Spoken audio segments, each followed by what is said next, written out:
So our first lesson, we're going to be dealing with navigation in SketchUp, specifically the selection tool. Everybody probably knows what that is, but I'm just going to go over it real quickly. So your selection tool is the button that looks like your mouse pointer right here on your toolbar. The shortcut key for that is the space bar, and you can find that shortcut under the window drop down.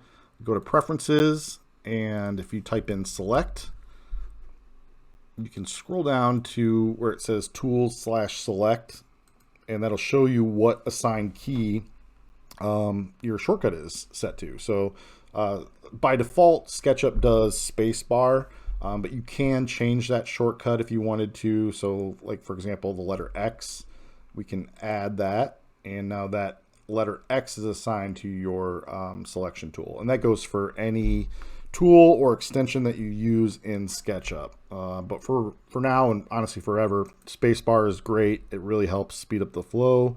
I'm just going to go ahead and remove that X from our shortcut and cancel out of here.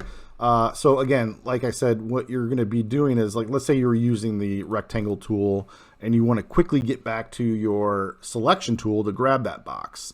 Instead of, dragging your mouse to the left here, clicking it, clicking through here, if you're in that box again, so you're still in your rectangle tool, just go ahead and hit the space bar and you can start selecting your face or your edge or your line in SketchUp. So that's super helpful. Try to use shortcuts as much as you can, because you're just saving time, saving clicks, when you're doing SketchUp. I'm guilty of, coming up here every once in a while and grabbing it, but if you can try to use your shortcut, that's really helpful.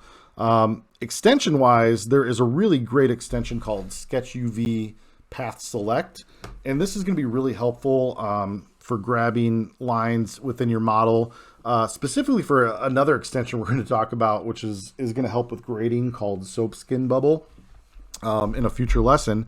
For like Soap Skin Bubble, you need to grab all of the lines of your drawing. So, if you had nothing else around, this is an example, but if you had nothing else around, yes, you can left click and then drag your mouse and then left click again, and then you've, selected all of your lines.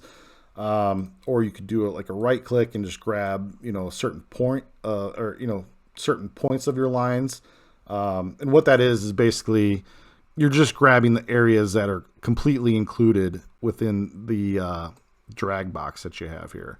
But you can't always do that in your model. Sometimes you really need to be specific, and instead of, clicking, trying to grab all your lines, and to do that, you'd actually, hold the shift button, left click, holding the shift button, just kind of doing this.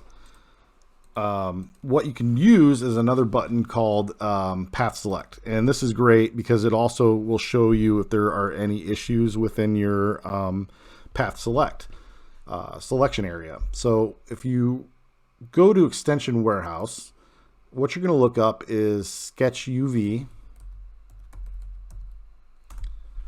and this is the extension that you want to download and install. But here is SketchUV, and click on Install. I do have it on my computer already, so I'm not going to do that, but go ahead and do it. And then under mine, I'm going to right click on the toolbar, and I have it right through here, which is SketchUV, and that's what that button looks like. And then you can just dock that in your toolbar, somewhere where it makes the most sense for you. But I'll just keep it out for this video so you can kind of see what it looks like. So here's that Path Select tool. That's the one that I use. I don't use this other one, but it does come with it. So it does take up real estate in your toolbar. You'll find that with extensions. There's going to be a lot of, tools that you're going to want to use, but it comes with a lot of other stuff.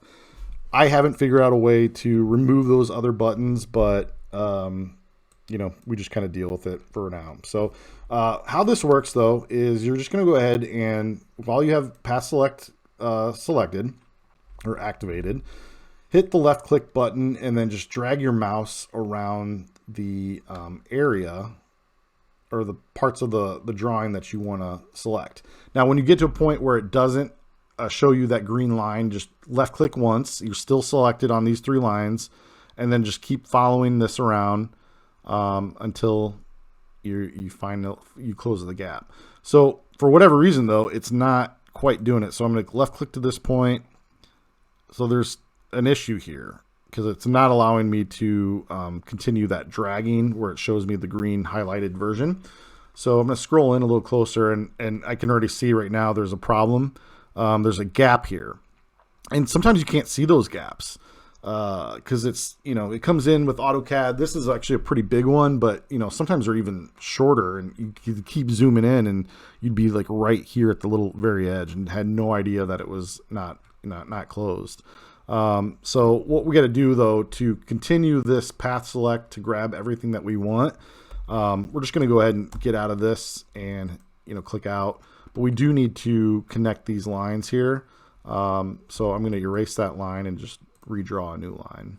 So endpoint to endpoint, and that should do it. That closes things up. So we use our path select tool, grab our first point and just drag our mouse around. And if it gets to a point where it doesn't quite do it, so you just want to stop it at a certain point by left clicking and then just continue on. Just kind of keep left clicking as you need to, but just continue on until it's completely done. And then you've got, everything selected. I just escaped right there. I'm going to use that move tool if I wanted to, grab that and move it.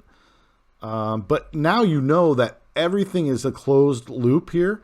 And why that helps with that extension I was telling you about earlier called Soapskin Bubble. Soapskin Bubble allows you to create grades from lines that are askew. So sometimes you'll find lines like this, that are up and down. Whoops, kind of getting out of this a little bit. Up and down, just kind of all over the place. So it's really helpful to find those gaps that you didn't realize were open. And that's why Path Select will help you do that.